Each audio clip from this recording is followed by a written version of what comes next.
Makalusot kaya itong rain or shine mga pare ko kontra dito sa defending champ na talk and text sa mangyayaring semi-final games? Ito nga kaya yung tsansa para makapasok ang team na to ni Coach Yeng sa finals, at ito yung pag-uusapan natin sa video na to.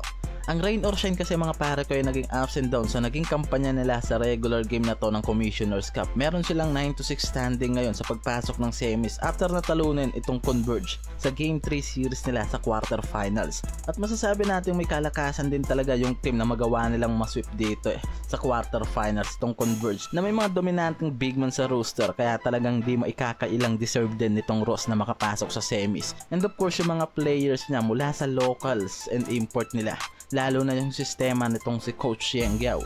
Mula sa mga asset at youngster nila, talagang nagagamit ng mas magandang araw sa posisyon yung mga asset player at key players nitong rain or shine ngayon.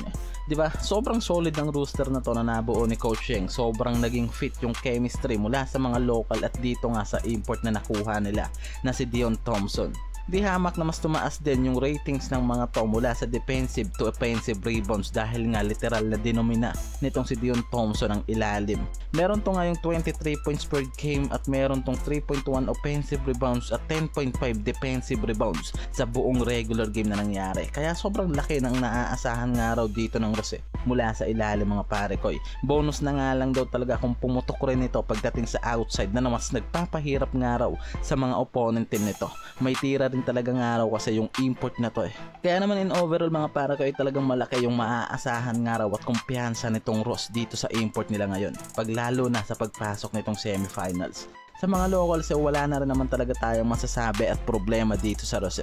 Mula sa mga youngster nila tulad nila Nocum, Caracat, Ildefonso, Gian Mamuyak na so far sobrang ganda ng mga pinapakitang laro ngayon sa Ross. Mula sa opensa at hustle ng mga to na isa rin talaga sa inaasahan nila pagdating sa opensa. Itong rookie guard nilang si Felix Lemity mga pare ko na sobrang ganda ng naging laro mula sa unang season nito hanggang ngayon na makapasok pa sila ngayon sa semis, di ba? At masasabi natin na talagang maganda yung versatile sa pagiging point guard nitong si Felix Lemity, na lalo na ngayon, di ba? Yung shooting capability nito mas lalo pang tumataas as a point guard. Talagang malaki yung impact na nabibigay nga raw ng rookie na to pagdating sa mga crucial game ng Ross. Magandang numbers din talaga mga pare ko na po-provide nito sa team. At ngayon nga isa yan sa may tinitingnan ngayon na mas magbibigay pa ng mas magandang kampanya para dito sa Ross, at malaki yung expectation ng team na to ng Ross dito kay Felix Lemity. Meron pa silang Jonard Clarito na grabe yung hustle pagdating sa mga off-ball play at defensive play nito sa ilalim.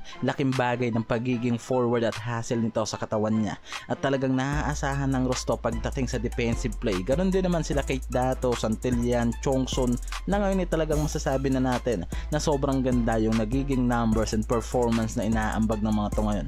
Nandyan sila Bo Belga and Norwood na mga veteranong player na tong Ross na inaasahan pagdating sa experience at paglilid dito sa team. Kaya maganda talaga yung roster at kitang-kita nga raw yung pagiging contender ng mga to pagdating sa kanilang lineup ngayon. Lalo na itong si Coach Yeng Guiao. Ito yung season nga raw na mas magbibigay pa ng mas magandang kampanya para dito sa rain or shine ngayon, lalo na yung sobrang gandang araw ng naging timpla pagdating sa mga player at import nitong Rose. Yan yung nagpapalakas pa ngayon dito sa rain or shine. Sa bagay mga pare ko, kahit nung pangaraw nagpapakita na ng pagiging contender team itong rain or shine at talagang inaalat nga lang raw talaga yung mga to pagdating sa quarter to semifinals dahil ilang beses nang nalalaglag yung mga to pagdating sa mga series game na yan. Kaya ang tanong araw ngayon di ba? Magagawa ng araw kaya ng mga to na makalusot pa dito sa semifinals na mangyayari at makapasok dito sa final ngayong season. Lalo't pagdating nga raw sa usapang healthy roster hindi may tatanggi na talagang isa itong rain or shine ni Coach Yeng Guiao na may maganda and healthy roster ngayong conference. Dagdag pa natin mga pare ko yung sistema na pinapatakbo ni Coach Yeng Guiao dito talaga nga raw na mataas yung quality nga raw sa pagpapatakbo nitong si Coach Yeng sa Rose. At kita naman ngayon kung anong ganda ng naging kampanya nila ngayong sa Commissioner's Cup, diba? At kung nasan sila ngayon mga pare ko. Kaya ang problema na nga lang daw ng mga to ngayon itong makakatapat nila sa semis, itong token text na kung tutuusin nga naman nga raw hindi naman nga raw nagkakalayo yung naging kampanya ng mga to ngayong Commissioner's Cup Halos parehas, naging ups and down yung kampanya ng mga to mga pare ko at di nagkakalayo sa bracketing spot yung mga yan. Itong Talk and Text na may 9-4 win-loss at pangalawa sa bracket. Samantalang itong Rain or Shine ni Coach Yeng may 9-6 win-loss record at pang-apat naman sa bracket. At di rin talaga biro yung tinalo ng mga to sa quarterfinals dahil tinalo lang naman nila itong Converge team na may dominant import at may number 1 draft pick sa roster. Kaya ang tanong na nga lang kung magagawa nga raw ni Coach Yeng na makounter yung sistema na pinapatakbo ni Coach Chat Reyes dito sa tropang giga mga pare ko. Lalo na yung mga offensive play ng mga to sa outside. And as I remember mga pare ko na ito yung defending champion last Governor's Cup, kaya paniguradong malaki pa rin yung porsyento na magawa silang masibak nga raw nitong Talk and Text. Yan kung hindi nila magagawang pigilan lalo na yung mga local players at import nitong tropang giga, diba? Kaya ang katanungan na nga lang daw dito magagawa nga raw kaya na makalusot at magawa pa nitong si Coach Yeng na mapigilan itong Talk and Text na makapasok sa finals at makuha ng mga to ang magkasunod na championship title sa season na to. Hindi natin alam mga pare ko, lalo't bilog ang bola, diba? Sigurado lang tayo na magiging pukpukan yung laban ng dalawang team na to sa semifinals na paparating. Malapit na yan mga pare ko, and yan na lang yung aabangan natin. Feb 26 mga pare ko, remark your calendar.